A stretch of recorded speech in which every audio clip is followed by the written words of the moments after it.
Hello, the subject is marketing management. The topic is pricing policy. There are various policies available with suitable objectives and considerations. But which one to choose? What are the available policies that are different for different organizations?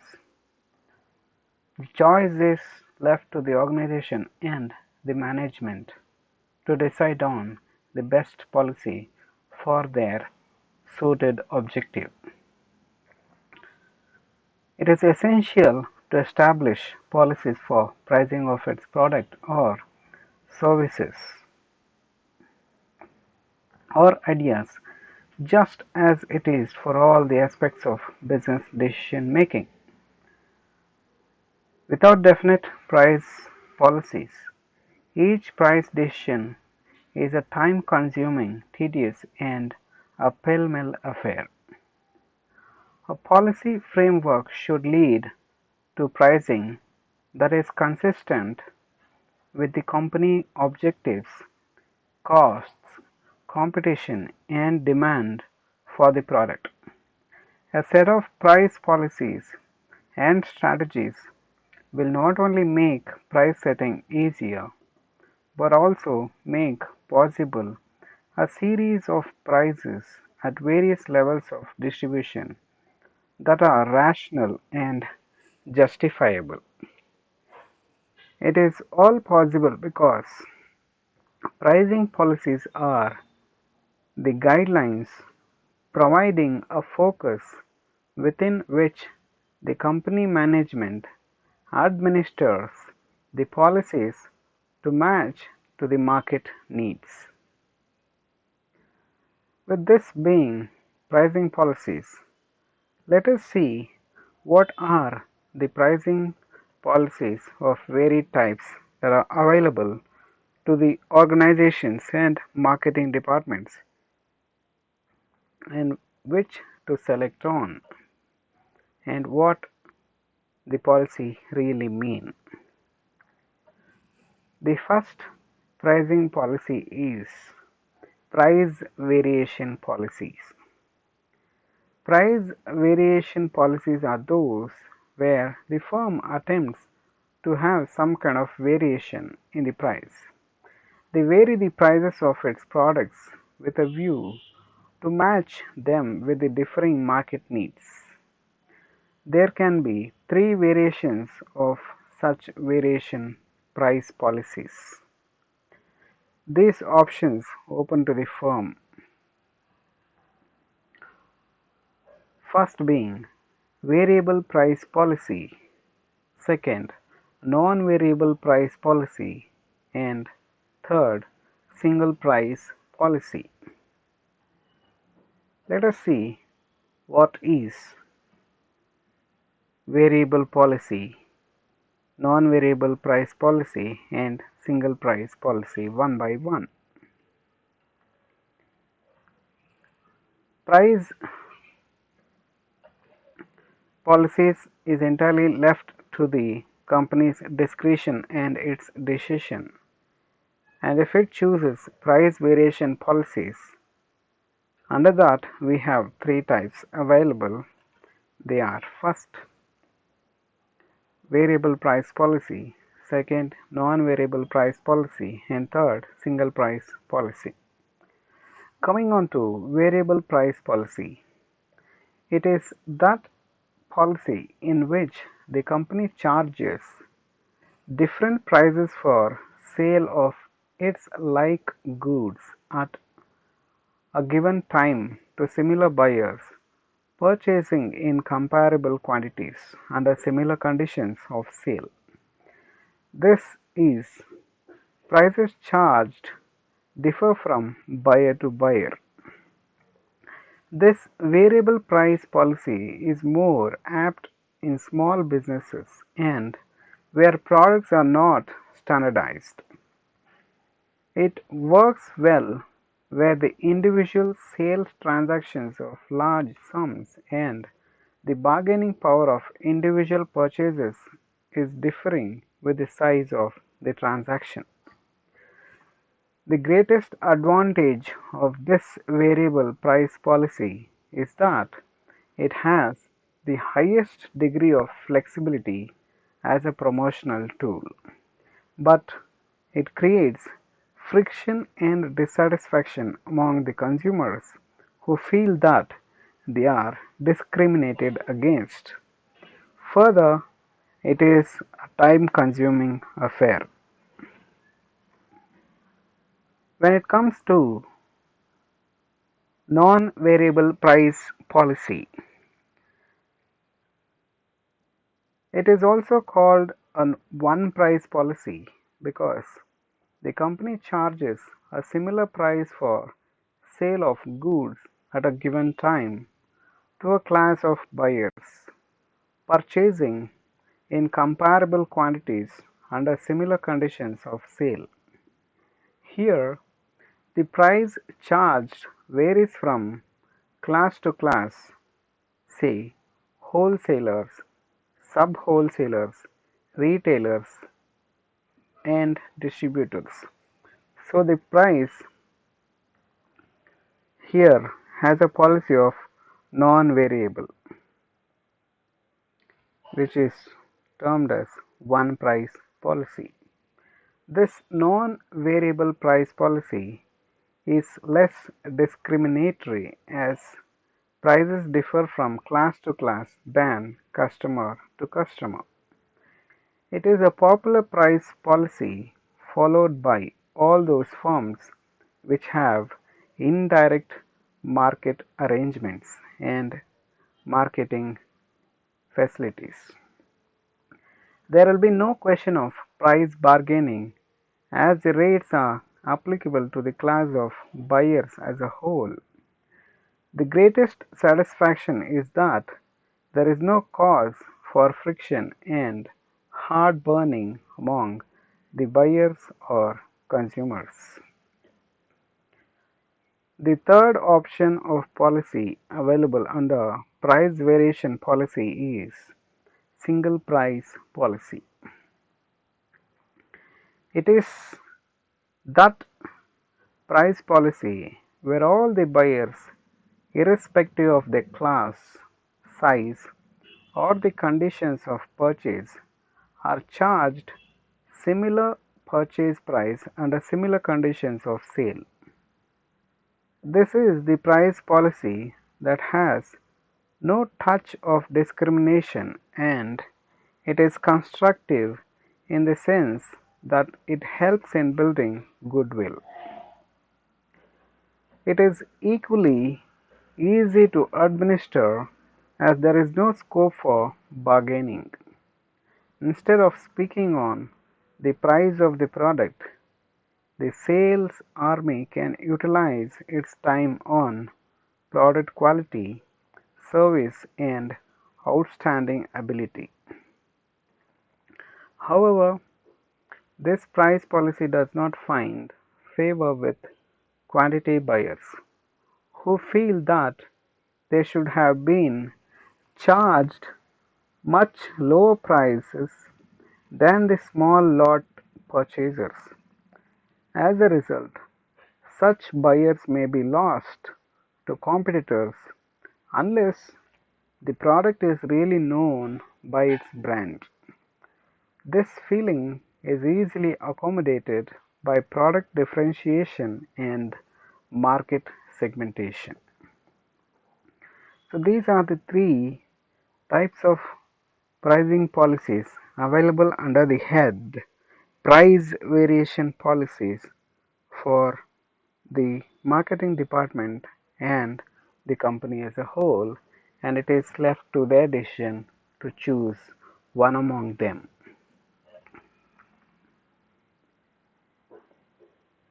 The next type of pricing policy is geographic price policies. The name itself says that the pricing of goods or services is based on the geographical point of that particular concern or market existence.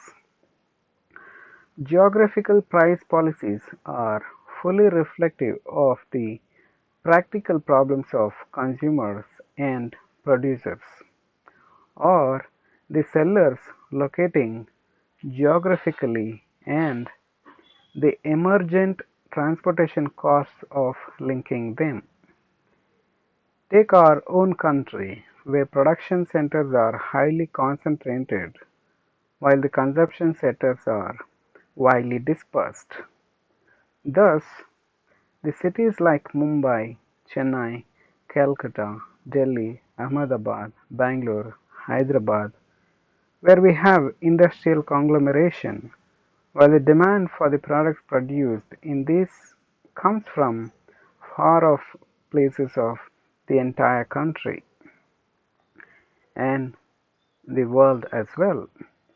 Taking transport costs as major thrust, pricing policies are to be designed in this geographic pricing policies. The major geographic pricing policies can be classified into two types, one being point of origin price policy and the second freight absorption price policy.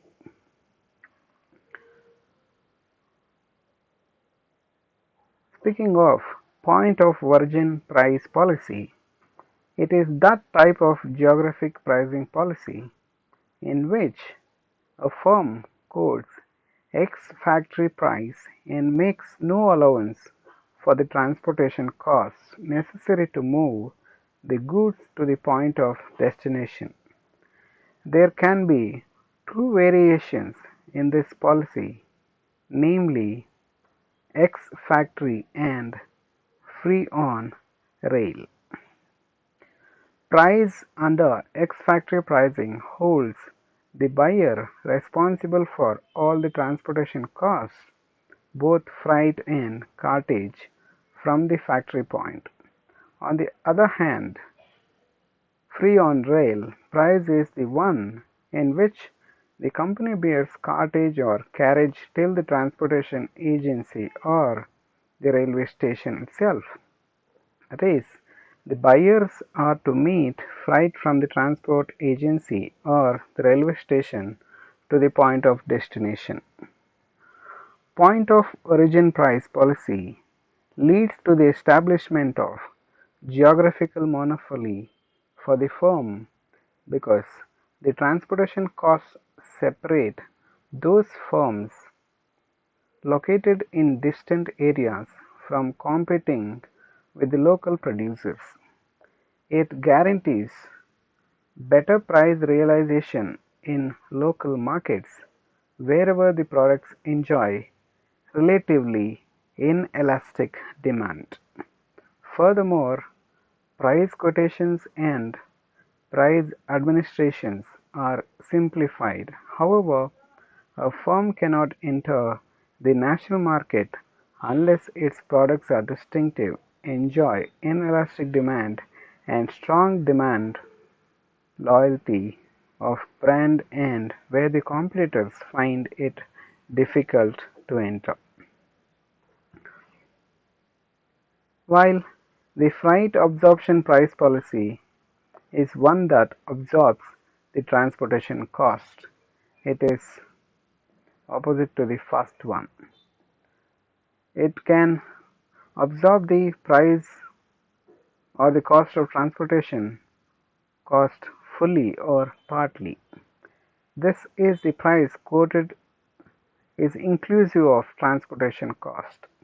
In other words, the buyers do not bear directly freight and other transportation charges, though the price includes such charges.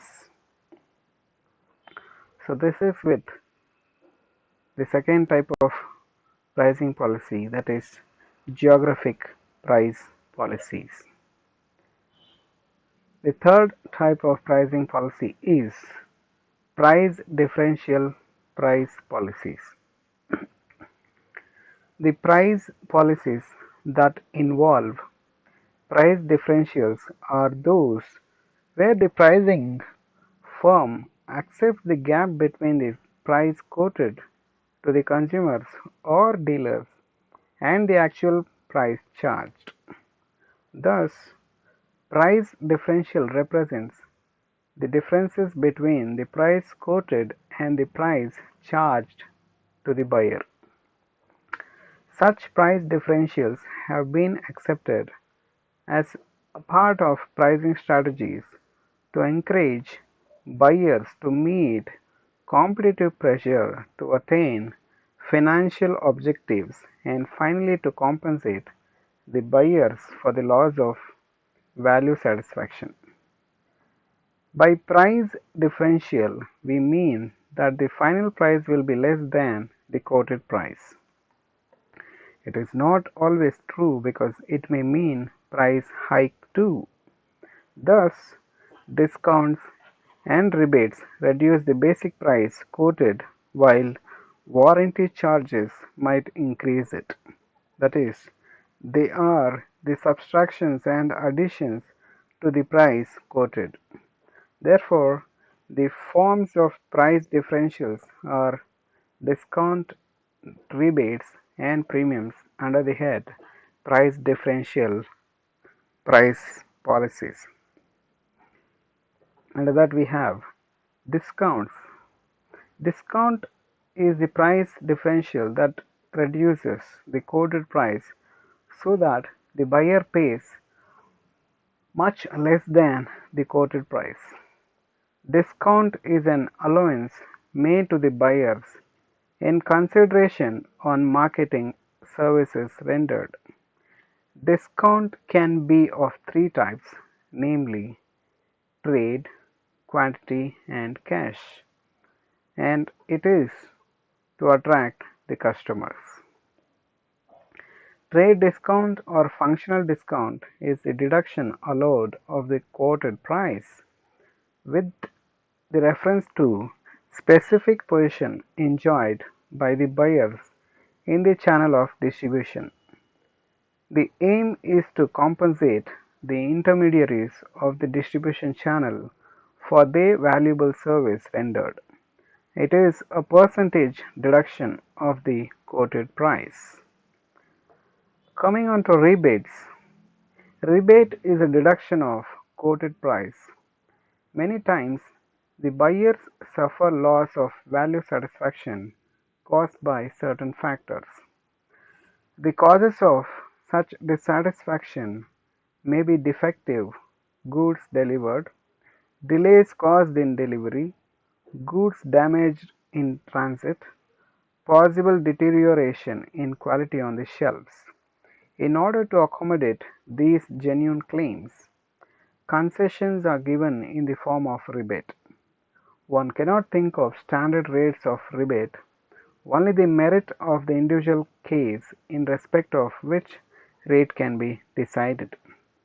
For instance, in case of second hands, maybe in the case of cloth, suitcases, ready-made garments, soap cakes, and the like, anything between 25% to 45% of the first quoted prices. It is worth remembering that the rebates are calculated before calculating the discounts. The third thing in price differential price policies is premiums. All the earlier points were those that reduced the net price payable by the buyer. However, at times the opposite also true. There are occasions where the actual price paid will be higher than the quoted price. Thus, consumer durable manufacturing units can add premium to the quoted price for one reason or the other. It does not mean that discounts are not given. Even after enjoying discounts, the prices paid might be higher. It is not that all companies resort to this premium adding. Thus, a tractor or fridge, oil engine or generator units are likely to add extras for say warranties, special after-sales services, extra durability, and so on. Let us take the example of TV, which can be understood better. So this being the third type of pricing policy, that is price differential price policies. The next type of price policies is leader price policy. Leader pricing is one where the firm in the industry initiates the price changes, and these prices these price changes are so effective that other firms follow it, and they follow to suit as well. It is one of the price approximation by followers to that of initiators in the industry. In marketing jargon, the former is called price follower and the latter as price leader. This pricing policy works on the principle that there is some truth and wisdom in following the established and giant units. This normally occurs in all those industries where the products are highly standardized and produced on mass scale. It may be cigarettes, sugar, cement, fertilizer, steel, tea, soaps, paints, typewriters, and so on. The price leader has several options of effecting changes such as maintaining the price, raising relative perceived quality, reducing price, increasing price, improving quality, or launching a low price fighter line. The next type of pricing policy is psychological pricing.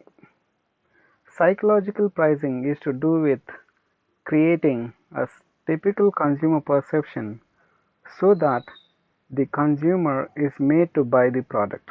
That is, the price's fixed influence the psyche of the customer and spur him to action.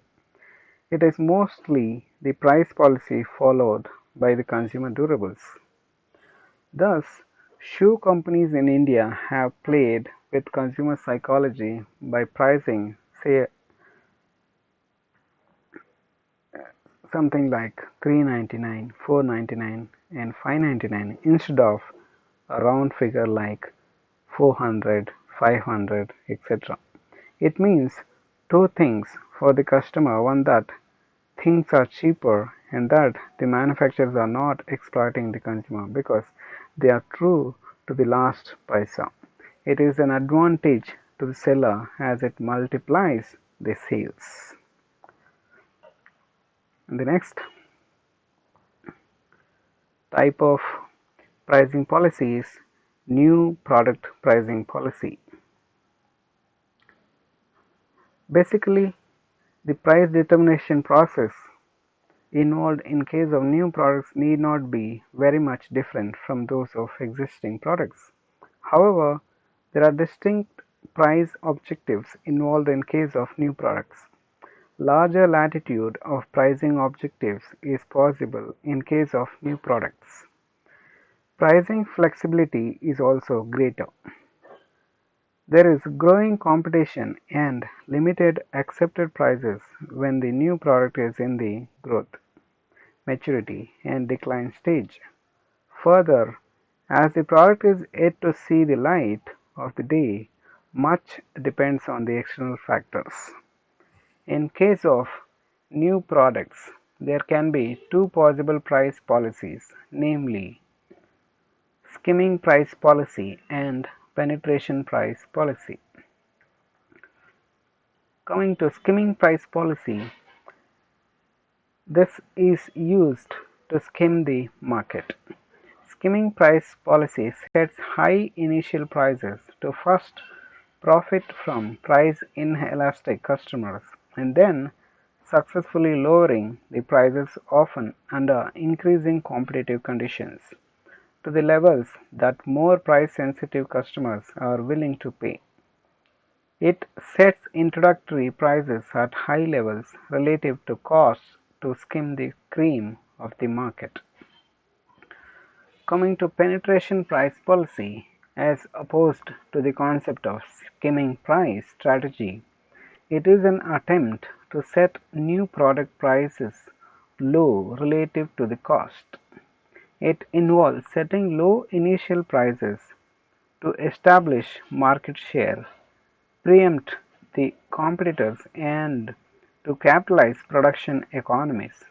By setting low initial prices, the competitors are kept away, and this makes it possible for the firm to enlarge its share by generating large sales volume. So this is with the type new product pricing strategies. The last pricing policy is promotional pricing. The intention of promotional pricing is to stimulate early purchase on the part of consumers.